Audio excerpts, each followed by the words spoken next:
감사합니다. 마태복음 13장은 우리가 아는 대로 천국의 비유로 말씀하십니다.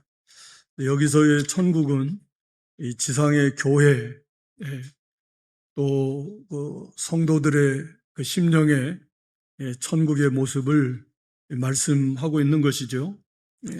앞에 이제 씨 뿌리는 비유에서 네 가지 이 상태의 밭, 그런 종류의 사람들일 수도 있고 또 그런 마음의 상태에 대해서 말씀해 주셨습니다. 그리고 이어서 오늘 여기 본문은 이 가라지, 알곡과 가라지의 비유, 우리가 뭐 너무나 잘 아는 내용들입니다. 그 다음에 이제 겨자씨, 누룩, 이런 비유 말씀입니다. 여기 이 가라지 또 알곡의 비유의 말씀을 먼저 보면 천국은 좋은 씨를 제 밭에 뿌린 사람과 같다. 그러니까 우리 하나님께서 주님께서 좋은 씨를 제 밭, 이 밭은 세상이니까 사실은 하나님, 주인이 하나님이십니다. 거기에 좋은 씨를 뿌렸어요.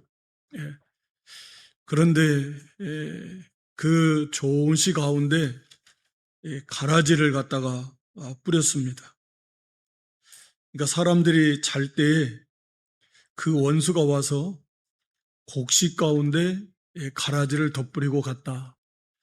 그러니까 이제 이 밭이 세상이라고 하면 이 세상 가운데 물론 뭐 안 믿는 사람들이 물론 태반이고 여기서 가라지는 그 사람들을 가리키는 것은 아니에요. 물론 뭐 다 포함이 되겠지만 이 좋은 씨를 뿌린 세상의 교회, 좋은 씨를 뿌려서 교회를 하나님께서 세워 가십니다. 그런데 그 좋은 씨 가운데, 즉 곡식 가운데 가라지가 심겼다, 그 말이잖아요. 오늘 비유의 내용은 그러니까 세상 사람들, 안 믿는 사람들을 말하는 게 아니고 교회 안에 들어와 있는 그런 이제 그 불신자들, 가라지, 이걸 말을 합니다. 그래서 싹이 나고 결실할 때에 가라지도 보이거늘, 처음에는 이게 잘 모르는 거죠. 심겨졌을 때는. 당연히 이제 이게 드러날 때는 이 단어가 가라지가 이제 이 독보리라고 하는데 이건 잘 구분이, 밀과 구분이 잘 안 간다 그래요. 처음에는. 근데 이제 결실하면서 자라나면서 보면 차이가 나기 시작하고 나중에는 확연하게 이렇게 구별이 되는 거죠. 그러니까 처음에는 이게 잘 구별이 좀 안 가는데, 근데 이제 여기 사람들이 잘 때에 그러니까 원수가 와서 곡식 가운데 가라지를 뿌리고 갔다. 그러니까 지상교회 이제 우리가 사람들이 이 교회에 깨어있지 못하고 원수가 와서 이 가라지를 뿌리도록 말하자면 허락한 거잖아요. 깨어있어야 되는데 깨어있지 못하고 잠들어 있을 때 원수가 와서 가라지를 뿌리고 간 거니까 잠들어 있었던 거죠. 그러니까 이 악은, 이 사탄은 이렇게 기회를 봐서 은밀하게 그렇게 침투를 합니다. 그러니까 우연한 것이 아니고 그 은밀하게 기회를 잘 포착을 해서 교회적으로도 그렇고 우리 개인적으로도 마찬가지예요. 이 가라지가 교회 안에 들어올 수 있었던 것은 잠들어 있기 때문에, 깨어있지 못했기 때문에 이 가라지가 교회 안에 들어올 수 있다. 원수가 와서 살짝 뿌려놓고 간 거다라고 하는 거죠. 그러니까 온전히 깨어서 영적인 분별력을 가지고서 이렇게 참 교회를 세워나가지 못하고 그러니까 뭐 오늘날 같으면은 예를 들어서 원리대로 하면 이제 교회에 성도가 이제 사람이 오면 뭐 예를 들어서 예, 또 상담을 하고 또 이제 뭐 신앙에 이력이 있는가 아니면 뭐 처음 왔는가 뭐 하면서 그러면서 또 어느 정도 교육을 통하고 또는 문답을 통하고 이런 것들을 통해서 그래서 이게 아닌 것 같으면 이제 예를 들어서 뭐 입교 그러니까 뭐 등록이 안 된다든 등록을 해서는 안 된다든지 말하자면 그렇게 이제 철저하게 있어야 되는데 사실 오늘날은 이제 그런 경우가 많은 경우 무너져 있는 거죠. 그러니까 이게 이제 뭐 막 들어오는 거예요. 들어와서 그게 이제 그런 면 자체가 벌써 한편으로는 잠이 들어 있다. 영적으로 그런 분별력이 많이 흐려져 있고 이제 그런 환경 속에 있는 것입니다. 그러니까 이게 이제 말씀드린 대로 교회적으로도 그렇고 우리가 개인적으로도 이 죄는 언제나 항상 기회를 엿보고 틈을 엿봅니다. 그러니까 우연하게 그냥 오는 게 아니라 반드시 여기 그랬잖아요. 원수가 와서 그 가운데 가라지를 덧뿌리고 가고 우리 속에도 언제나 원수가 그러니까 우리가 요한복음 13장 2절 말씀에 보면 가룟 유다의 마음에 예수님을 팔려는 생각을 이 사탄이 넣어줬다라고 이렇게 말씀합니다. 그러니까 우연하게 그런 생각이 들어오는 게 아니에요. 그런 죄악된 끔찍한 생각들이 들어오는 게 아니에요. 거기 마귀가 기회를 틈타서 그 마음에 욕심이 있잖아요. 욕심. 이 사람이. 가룟 유다가 돈을 좋아했잖아요. 돈을 좋아하는 마음이 있으니까 그 좋아하는 정도가 심한 거죠. 너무너무 돈을 그러니까 선생님을 팔아먹을 만큼 돈이 그렇게 좋았던 사람이에요. 그러니까 뭐 마귀는 딱 그거 아는 거죠. 돈을 너무 좋아하니까 그 기회를 그 사람에게 딱 포착해서 거기에 예수님을 팔아라. 그래가지고 은삼십을 처음에 뭐 은삼십인지 가서 이제 그 사람들하고 이 얘기하니까 은삼십을 받은 건데 이제 그런 기회, 사람, 환경, 시기를 딱 포착하는 거죠. 그러니까 마귀가 언제나 우리 원수 대적 마귀가 있다. 우리가 잘 아는 머리로만 아는 게 실제로 우리의 삶 속에서 우리 로마서 7장 11절에도 보면 죄는 기회를 타서 노립니다. 그러니까 이게 참 죄는 말하자면 원수가 우리를 언제 죽여야 되는지 언제 쓰러뜨려야 되는지 호시탐탐 숨어서 엿보고 있는 것 같아요. 그러니까 죄는 기회를 타서 지금 보고 있어요. 그러다가 딱 그 사람의 그 약한 부분이라든지 우리의 부패성을 이용해서 계명으로 말미암아 속이고 죽인다. 범죄했다 그 말이죠.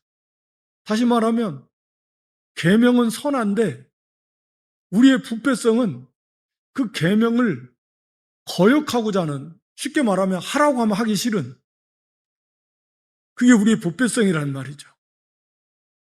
자기가 하려고 했는데 그걸 누가 하라고 하면 그냥 갑자기 하기 싫어지는 거예요. 하지 말라고 하면 막 더 하고 싶어 하는 거죠. 이게 부패성이거든요.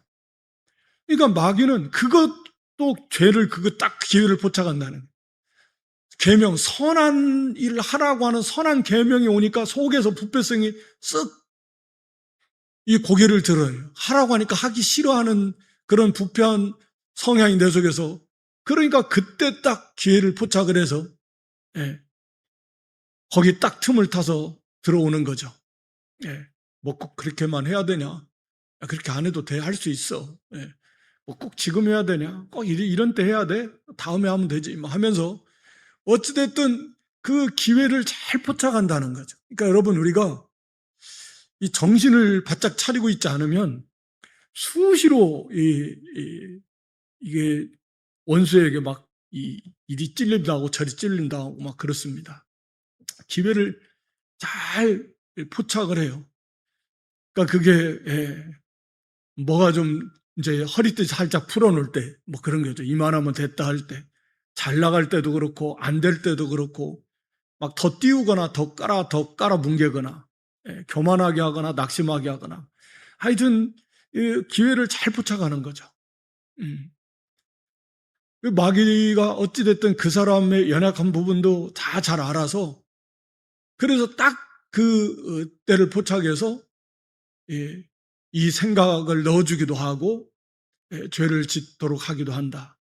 그러니까 이 교회 안에도 그런 거죠.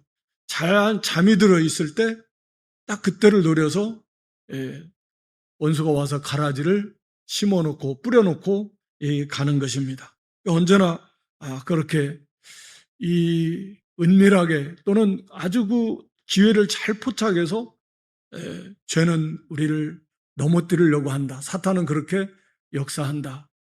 라고 하는 것을 우리 항상 좀 인식을 해야 됩니다. 그래서 깨어 있어야 돼요. 그래서 분별하지 않으면, 깨어 있지 않으면 그냥 수시로 하루에도 여러 번 농락당하는 거예요. 넘어갑니다. 이리 흔들리고 저리 흔들리고 막 격동을 했다가 막 미혹을 당했다가 거기에 휘둘리게 되는 거, 상처를 입게 되는 거, 범죄하게 되는 거죠. 그리고 거기 싹이 나고 결실할 때 이게 처음에 이게 좀 자라나기 전까지는 잘 모른다. 그러니까 언제든지 우리가 고린도서 11장 13절로 15절 말씀에도 이 광명한 천사처럼 그러니까 나 가라지다, 나 사탄의 종이다 뭐 이렇게 오는 경우가 어디 있겠냐고요. 사기꾼이 나 사기꾼이다 하고 오는 경우 없잖아요.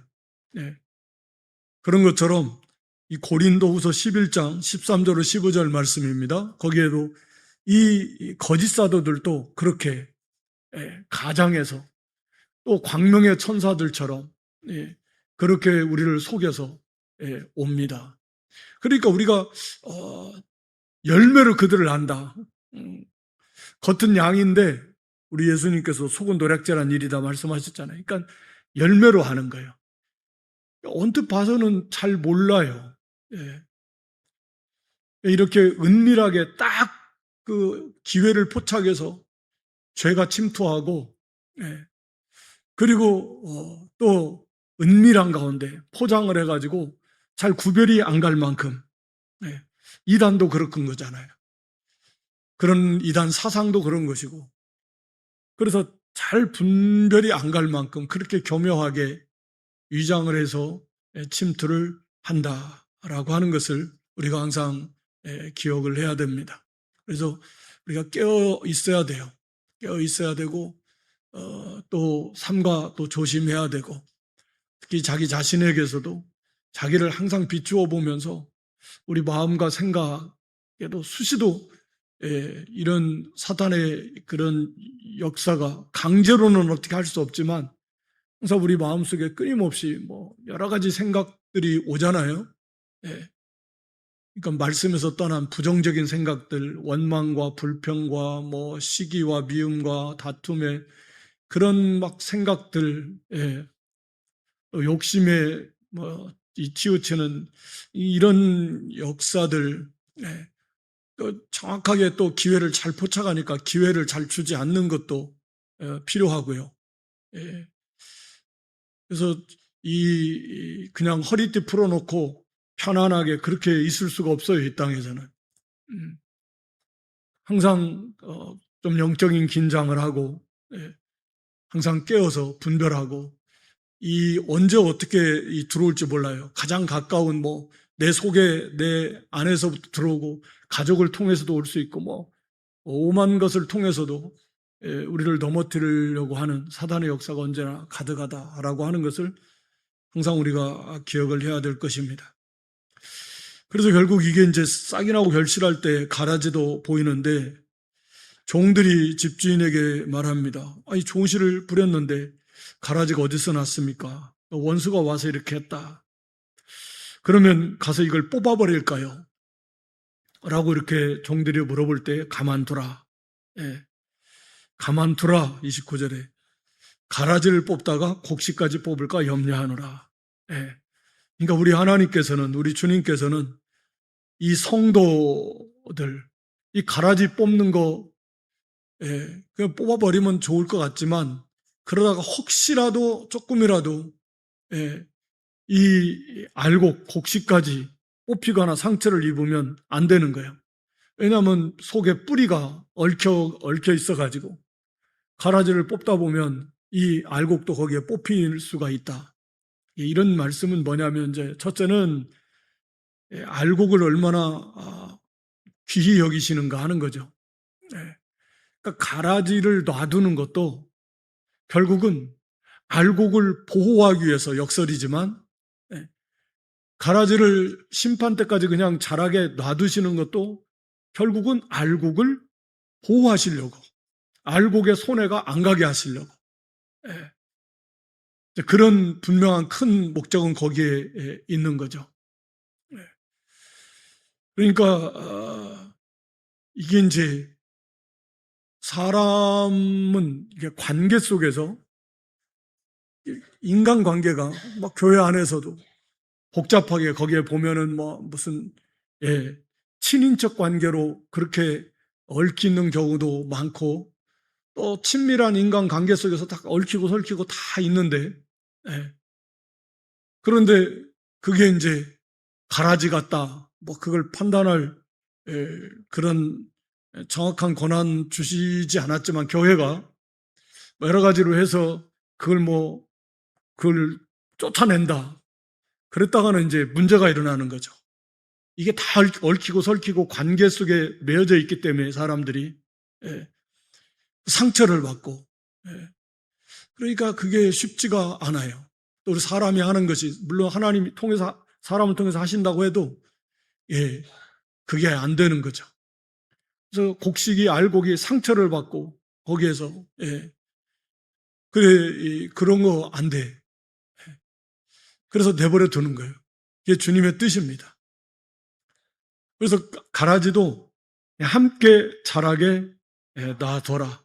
곡식이 상처를 입으면 안 되니까 해를 받으면 안 되고 거기에 어찌됐든 같이 뽑히거나 이러면 안 되니까 그래서 이 지상교회는 참 두렵기도 하지만 이 알곡과 가라지가 섞여 있다. 아마도 이제 뭐 예를 들어 초대교회처럼 또는 막 그 부흥의 고난이 심한 시대에 핍박이 심한 시대 그리고 이제 그런 참된 부흥의 역사가 막 있는 이런 시대보다는 핍박도 별로 없고 핍박이 있는데 뭐 가라지가 웬만하면 들어오지 않습니다. 들어가 봐야 뭐 핍박이 큰데 안 들어오려고 그러죠. 자기가 가라지라는 의식도 없지만 그런 거죠. 그런 때는 아무래도 그게 좀 적겠지만 아마 이제 마지막 때 오늘날 말세 중에 말세를 살아가는 이 시대 같은 경우는 훨씬 확률적으로 가라지가 있을 확률이 더 많다. 즉 확률적으로 가라지의 퍼센테이지가 더 초대교회 막 핍박이 심한 이런 시대보다는 훨씬 더 많이 있을 가능성이 얼마든지 있다. 라고 하는 것입니다. 그러니까 그런 사실들이 좀 슬프기도 하고 두렵기도 하고 그렇습니다. 그래서 한편으로는 그래요. 저는 개인적으로 늘 뭐 그런 기도하는 가운데 정말 가라지가 없으면 참 좋겠다. 그건 누구나 다 같은 소원이겠지만 그런 어떤 분별력이 없는 것도 하나님의 은혜다. 세례요한처럼 그냥 독사의 자식들아. 독사의 자식들이라고 딱 분별할 수 있는 영적 분별력이 있다면 참 고통스러울 것 같아요. 매일 이렇게 같이 신앙생활 하는데 그런 것이 분별이 된다면 얼마나 고통스럽겠습니까? 얼마나 마음이 아프겠습니까? 하여튼 그것도 결국 하나님의 은혜인 것 같아요. 네. 그래서 다 구원받았을 것이다 생각을 하지만 분명한 것은 가라지가 있다. 있을 가능성이 있다. 얼마든지. 그런 것들이 참 두렵게 합니다. 슬프게도 하고. 그러니까 이게 우리가 좀 정신 차리고 이 하나님의 말씀이 정말 어떻게 해서든지 들려지고 또 믿어지고 또 깨달아져서 진정한 그런 회개에 합당한 열매들이 이렇게 맺혀지는 그런 은혜의 역사를 좀 많이 구해야 될 것 같아요. 그래서 정말 한 사람도 이렇게 예 없이, 그러니까 뭐 예를 들자면 주일 오전 예배 보다는 이제 예를 들어서 주일 오후 예배, 또 예를 들어서는 뭐 수요 3일 예배, 혹은 뭐 새벽 예배 갈수록 이제 개인적인 생각은 좀 확률적으로 자꾸 줄어들지 않겠어요, 아무래도. 그러니까 어찌됐든 뭐 하나님의 말씀 선포하고 기도하고 하나님의 긍휼을 입어서 가라지가 하나도 없는 그런 교회가 된다면 그게 진짜 하나님의 교회, 하나님의 나라. 그래서 이병규 목사님은 그 강해서에 보면 이 가라지가 교회를 주장하지 못하도록 해야 된다라고 하고 그렇게 말씀합니다. 가라지가 없으면 좋은데 있다라고 하면 없을 수는 없고 있다고 하니까 그러면 이제 그 가라지가 주장하는 교회가 돼버리면 그러면 교회가 어떻게 되겠는가? 그러니까 믿음이 없는 사람이 구원받지도 못한 사람이 교회 각종 직분을 맡고서 또 이렇게 해 나간다면 그러면 그 교회는 어떻게 되겠는가? 생각만 해도 끔찍한 일인 거죠. 그러니까 그것을 이제 주장하지 못하도록 해야 된다 라고 하는 거죠. 그것도 사실은 쉽지 않은 겁니다. 하여튼 뭐 기도하면서 그런 영적인 분별력을 구하면서 어쨌든 참 알곡이 가득한 그런 그게 하나님의 나라의 모습인데 알곡은 얼마 없고 가라지만 가득하면 그 어떻게 되겠냐고요. 그리고 이런 것들을 통해서 어찌됐든 우리 성도들은 거기에 손해가 입지 않도록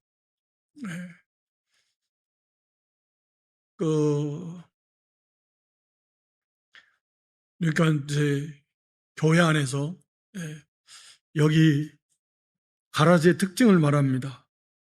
41절에 보면 인자가 그 천사들을 보내리니 그들이 그 나라에서 모든 넘어지게 하는 것과 또 불법을 행하는 자들을 거두어내어 풀무불에 던져 넣으리니 거기서 울며 이를 갈게 되리라. 그러니까 이 가라지의 특징이에요. 그 나라, 즉 교회에서 넘어지게 하는, 그러니까 다른 성도를 자꾸 넘어지게 하는 사람. 그러니까 넘어지게 한다는 것은 실족하게 한다. 믿음에서 떠나게 한다. 다른 사람을 시험에 들게 한다. 그런 거죠. 그래서 자꾸 다른 사람을 실족케 한다. 이건 이제 우리가 뭐 강조해서 아는 대로 이건 하나님이 진노하시는, 그러니까 형제로 하여금 자꾸 넘어지게 한다. 걸려 넘어지게 한다. 실족해 하고. 이런 사람이라고 다 가라지는 물론 아닐 것입니다. 얼마든지 성도들도 실수하고 그렇게 그런 죄를 안 지으려고 하나 하지만 지을 수도 있어요. 그런데 이제 이 특징이 늘 그런 일들을 반복해서 짓는다면 참 그 두려운 일이요. 저 사람만 가면 자꾸 저 사람하고만 되면 하는 사람마다 자꾸 시험이 든다 넘어지다. 그러면 정말 그건 위험한 사람입니다. 말씀에 비추어 보니까 자꾸 넘어지게 하는 거예요. 예. 다른 사람을 세워주는 게 아니라, 성도에게 유익을 주는 게 아니라 자꾸 넘어지게 한다? 이것은 참 끔찍한 문제입니다. 그런 일이 반복되면 정말 안 돼요. 그건 정말 두려운 일입니다. 불법을 행하는 건 말할 수도 없다. 앞에 7장 이제 산상수훈 마지막에서도 주여 한다고 하는 게 아니라 아버지 뜻대로 행한다. 불법을 행하는 자다 다 내서 떠나라 그랬는데, 그러니까 하나님의 말씀을 거역하면서 사는 것이 그냥 몸에 밴 거예요. 하나님의 말씀을 거역하면 말씀대로 살려고 하는 게 성도의 모습인데, 안 되면 또 회개하고 또 하고 안 되면 또 회개하고 이런 건데, 그냥 그런 것에 대한 애통함도 사실은 없어요. 애통한다라고 하면 그건 이제 성도이죠. 애통하는 자는 복이 있는데 자기의 죄를 붙들고 애통하면 그게 아니고 그냥 불법을 행하면서 하나님 말씀을 거역하면서 그냥 인간의 그런 가치 기준, 인간의 수단과 방법 이런 것들 하는 거예요. 무슨 큰 죄를 짓자 이런 게 아니고, 예, 도덕적으로 무슨 윤리적으로 무슨 죄를 짓고 돌아가자 그런 게 아니고, 예를 들어서 어떤 일을 행하는데 그냥 순전히 인간적 그 사고방식 가치 기준으로 이런 것도 문제가 됩니다. 그러니까 조심해야 돼요. 그러니까 말씀의 가치의 우선순위, 하나님의 영광, 하나님의 나라와 의, 이게 하나님의 영광을 위한 거잖아요. 먼저 그의 나라와 의를 구하라. 하나님의 나라, 교회, 의, 성도, 거기에 가치가 있는 게 아니고 그냥 늘 그냥 수단과 방법을 안 가리고, 예. 세상 사람들의 그런 사고방식처럼 그런 가치관을 가지고 하나님 말씀을 늘 거역하고 가는 게, 불법을 행한다는 게 그런 개념입니다. 물론 악을 행하는 건 말할 필요도 없겠죠. 근데 교회를 위한다고는 하는데 결국은 아닌 거예요. 예. 그게 달라요. 위하는 게 다르고 중요하게 여기는 게 다르고 우선순위가 달라요. 사실 그러니까 상처를 줍니다. 늘 강조하며 말씀드리지만 성도가 우선이지, 성도가 우선이에요. 네. 사람이 우선, 이게 이제 하나님보다 우선이라는 게 아니라 일보다 성도가 우선이다. 네. 일이 중요한가 성도가 중요한가? 일도 중요하지만 성도가 중요합니다. 일하려다가 성도를 실족해 하면 그 일은 안 하는 게 낫지. 네. 일하려다가 성도를 실족해 하면 안 하는 게 나아요. 그러니까 이게 이제 바뀌면 안 됩니다. 그러니까 세상은 안 그래요. 결과로 증명하라. 중간에 이랬든 누가 상관없어요. 그런 거. 하나님 나라는 그게 아니에요. 성도 한 사람 한 사람이 중요해요. 그게 나라예요. 우선순위가 달라요. 그러니까 그게 아니면 이게 이제 일에 초점을 맞춰서, 그러면 그게 하나님 나라가 아니에요. 그건 세상의 방식이죠. 그러니까 불법을 행한다라는 이 개념을 이렇게 잘 적용을 해야 됩니다. 네. 하나님의 말씀에 맞게, 그 원리에 맞게 일을 하는 게 하나님 나라를 세워나가는 거예요. 네. 어떤 경제적 가치가 최우선이 돼서도 안 돼요. 그러니까 모든 걸 고려해야 되지만 항상 최우선이 뭔가? 하나님의 영광이에요. 하나님 말씀대로 행하는 게 영광이에요. 형제 사랑하고. 그게 안 되면 이게 이제 가라지의 특징이에요. 일의 효율성만 강조한다. 안 됩니다. 형제가 중요해요. 성도가 중요합니다. 그래서 언제나 그런 의식을 먼저 가지고 배려하고 기다려주고 이해하고 양보하고 희생하고 섬기고 하여튼 좀 힘들어도 그렇게 하면서 그 믿음을 세워주면서 가는 거예요. 예. 그게 성전 건축하는 거잖아요. 예. 그러니까 우리가 흔히 하는 말로 예배당 건축하고 시험 드는 사람 많아요. 교회가 시험 드는 교회도 많고 그건 실패한 겁니다. 그건 실패한 거예요. 오히려 건축하면서 성도들이 더 하나 똘똘 뭉치고 더 막 믿음이 충만하고 은혜가 충만하고 감사가 넘치고 서로 사랑하고 이렇게 돼야지 그게 바로 된 거지. 건물은 세워져 나가는데 거기서 막 분열이 일어나고 시험이 들고 그건 실패한 거죠, 이미. 예. 그러니까 보이는 건물을 건축하면서 보이지 않는 영적인 성전을 건축하는 거예요. 항상 원리가 그렇잖아요. 예. 그러니까 보이는 것에 집착해서 보이지 않는 것을 소홀히 하면 그건 안 됩니다. 세상의 방식이고 결국 그런 것은 불법, 하나님의 말씀과 관계없이 행하는 거예요. 어쨌든 이 가라지가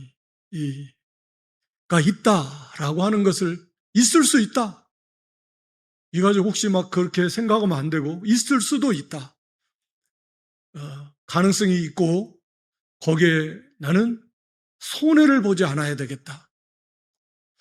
설사 넘어지게 하는 일이 이런 경우가 있다 하더라도 그게 다 가라지는 아니라고 그랬습니다. 그래도 내가 넘어지지 않아야지. 예. 그런 일을 만나도 내가 넘어지지 않아야지. 예. 어떤 일이 있어도 나 이제 그만 다닐래 이러면 안 됩니다. 막 사람의 뭐 상처를 받아 이제 싫어 뭐 교회 이러면 안 됩니다. 없으면 좋겠지만 있어도 내가 그런 일을 만나도 그래도 끝까지 믿음으로 그것을 잘 이겨나가라 하는 한편으로는 가라지가 있다라는 걸 지금 가르쳐 주시는 거잖아요. 가라지들이 하는 일을 지금 가르쳐 주시는 거잖아요. 그러니까 그런 일에 손해를 보지 말라라고 하는 것입니다. 하여튼 여기 겨자씨 비유 이건 다 잘 아는 건데 하나님의 나라는 이렇게 항상 생명이 나라니까 마가복음에서도 기록한 대로 자고 깨고 하는 중에 자라납니다. 교회도 그렇고 성도도 자라나고 열매를 맺으며 자라나고 교회적으로도 뭐 우리가 그건 잘 알고 있습니다. 뭐 예수님 뭐 12사도 그 예루살렘 교회에서 오늘날 이 세계 복음이 퍼지고 이렇게 자라나고 시작은 비약하지만 언제나 이렇게 겨자씨가 작지만 크게 자라나는 것처럼 복음운동 하나님 나라는 이렇게 심어놓으면 자라나게 돼 있고 또 이제 공중의 새들이 와서 그 가지에 깃들입니다. 새들은 천국은 아닌데 천국에 속한 존재는 아니지만 그게 깃들려서 오히려 거기에 보호를 받고 거기에 이 털을 얹으려고 하는 세상 사람들이 의지할 만한 그런 교회가 그렇게 성장하게 된다라고 하는 걸 가르쳐 주는 거고요. 조금 이제 문제가 되고 어렵게 생각하는 것은 이 누룩 비유입니다. 누룩 비유. 이 누룩 비유를 정반대로 우리 공과도 보면은 긍정적, 부정적 이렇게 다뤘는데 이 누룩의 비유가 천국이 가루 서마 아래다가 거기 여자가 가루 서말새에 갖다 넣어 전부 부풀게 한 누룩과 같다. 그래서 이걸 긍정적으로 보는 경우는 누룩이 막 부풀듯이 교회가 팽창하게 된다. 또는 뭐 이것을 내적인 변화. 왜냐하면 속에서 말하면 발유가 되면서 근본적으로 속에 내적으로 이렇게 변화가 일어나는 내적인 변화고 팽창이다. 이렇게 이제 봐요. 공과도 그렇게 긍정적으로 보는 시각을 실었는데 그런데 이제 저는 조금 부정적인 건데 우리가 이제 이 목사님도 그런 부정적인 의미로 말씀하셨고 성경에서 누룩을 긍정적으로 표현하는 데서는 없습니다. 한 군데도. 그러니까 이것을 긍정적으로 말한다면 딱 한 군데뿐이고 이거 외에는 누룩을 긍정적으로 말한 경우는 없어요. 그러니까 뭐 우리가 잘 아는 대로 예수님께서도 당장 그 마태 16장 6절에 보면 바리새인들과 사두개인들의 누룩을 주의하라. 예수님께서 그렇게 말씀하셨거든요. 그러니까 바리새인들과 사두개인들의 누룩, 이 부패한 사상이거든요. 예수님께서도 그 누룩을 그렇게 부정적으로 말씀하신 거예요. 여기 아까 보여주신 갈라디아 5장 9절에도 이 누룩은 교회, 적은 누룩이 온 덩어리에 퍼지는 거예요. 이거다. 고린도전서 5장에도 마찬가지. 6절, 8절, 7절, 8절에도 누룩 없는 떡. 이건 이제 말씀하고 있는 건데 다 부정적입니다. 특히 여기 가루 서말은 새스아를 가리키고 새스아, 이 서말이라는 이 단어가 스아를 가리키는데 그러니까 이게 스아고 새스아는 한 에바입니다. 한 에바. 창세기 18장 6절 말씀에 보면 처음에 그 새스아가 나와요. 창세기 18장 6절에 아브라함이 이제 하나님, 임재하신 하나님을 대접하는 거잖아요. 나그네 모습으로 오신. 거기 이제 사라에게 고운 가루 새스아를 가자. 이 새스아가 서말이에요. 서말. 한 에바입니다. 이게 하나님께 바쳐지는 소재예요. 에스겔 46장 3절로 7절에 보면 이제 장차 완성될 교회 모형 속에서 거기에서 이제 제사에 대해서 말씀할 때 하나님 앞에 제사하는데 4절 이어서 보여주시면 번제를 드리고 그 다음에 이제 5절에 여기에 함께 소제를 드리는데 항상 한 에바예요. 한 에바가 뭐냐면 이 서말입니다. 한 에바, 모든 어린 양에는 그 힘대로 하고 밀가루는 한 에바. 또 6절에도 역시 또 이 번제에 드릴 때 7절에도 한 에바. 한 에바입니다. 그러니까 서말이에요. 그러니까 이건 하나님 앞에 바쳐드린 이게 이제 여기 가루는 이 소재 하나님께 바쳐드리는 제사예요. 그래서 여기에 누룩이 들어왔다. 여자라 성경에서 여자를 부정적으로 표현합니다. 한 여자가 가루 서말 속에 누룩을 넣었다. 그 여자도 상당히 부정적인 거죠. 음료. 그러니까 그런 의미에서 볼 때는 이제 여기 앞에 가라지가 사람을 나타낸다면 사람이 돌아서는 안 될 사람이 교회 안에 들어온다면 이 누룩은 사상이죠. 사상. 그러니까 바리새인들의 누룩, 사두개인들의 누룩. 그러니까 잘못된 사상입니다. 오염된 사상이에요. 그게 이제 오늘날 신약 교회가 지금 이 누룩이 돌아가지고 이 사상적으로 얼마나 많이 오염이 되어 있습니까? 자유주의, 넓은 의미로 말하면 자유주의 이 사상에 그 이단 사상들이 막 돌아가지고 교회를 온통 이렇게 사상적으로 부패하게 하는 이것을 지상교회의 어쩔 수 없는 그런 특징이다 라고 하는 것을 우리에게 가르쳐주고 있는 거예요. 가라지도 어쩔 수 없지만 또 여기 이런 누룩도 이 땅에서는 어쩔 수 없어요. 하나님께서 그것도 허락하심 속에서 있는 거니까. 그러니까 이런 것들을 우리에게 주신 것을 우리가 부정적인 것을 취한다면 정신 바짝 차리라는 거예요. 이 잘못된 이 가르침들이 외식, 형식, 의식, 인본주의, 합리주의, 물질주의 온갖 이 자유주의, 이 잘못된 이 사상들이 오늘날 얼마나 많이 들어왔고 오염되어 있고 그렇게 교회를 무너뜨려 가고 있잖아요. 이게 지상교회의 특징이다 라고 하는 것입니다. 그러니까 항상 이 가라지에 대한 것도 그렇고 이 누룩도 지금은 이미 그런 상태에 우리가 신앙생활을 하고 있는 거예요. 그러니까 들을 기가 있는 성도들은 정신 바짝 차려서 이 교회를 우리가 손해나지 않도록 또 할 수만 있으면 어찌됐든 이 가라지가 없으면 좋겠고, 또 거기에 손해나지 않도록 해야 되고, 또 이 누룩과 같은 이 죄악된, 이 잘못된 이 사상들이 많이 지금 들어와 있는데, 이런 것들을 우리가 제거하면서 참교회, 참 순결한 이 하나님의 나라, 그것을 우리가 세워나가는데 우리가 전심전력을 기울여야 될 것입니다. 기도하겠습니다.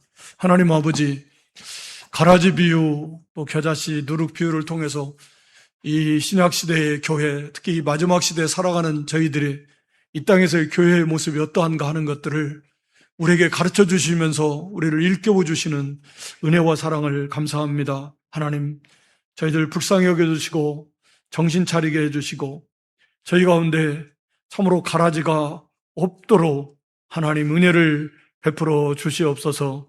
우리가 아는 우리 가운데 있는 어떠한 영혼도 다 하나님 아버지 참으로 이렇게 들을 귀가 있고 깨닫는 마음이 있고 참된 회개의 열매들을 맺어서 우리가 다 영광의 구원에 다 참여하는 저희 모두가 될 수 있도록 은혜를 베풀어 주시고, 또 혹여라도 항상 우리가 삼가 조심하면서 그렇게 손해나지 아니하고 우리가 자신의 신앙을 잘 지키면서 이 거룩한 하나님의 나라를 잘 세워나갈 수 있는 그런 믿음들, 분별력들을 또 저희가 허락해 주시옵소서. 또 겨자씨, 또 이런 누룩 비유와 같이 이 오염된 이 많은 진리를 오염케 하는 악한 이런 이단의 사상이 가득한 가운데 있사오니 저희가 하나님 더욱 하나님 말씀에 굳게 서고 그 말씀을 가지고 분별해내며 참신앙, 바른신앙 이렇게 진리 가운데 잘 세워져 나가는 교회, 그런 성도 될 수 있도록 하나님 도와주시고 또 인도해 주시옵소서. 우리 구주 예수 그리스도의 이름으로 기도드리옵나이다. 아멘.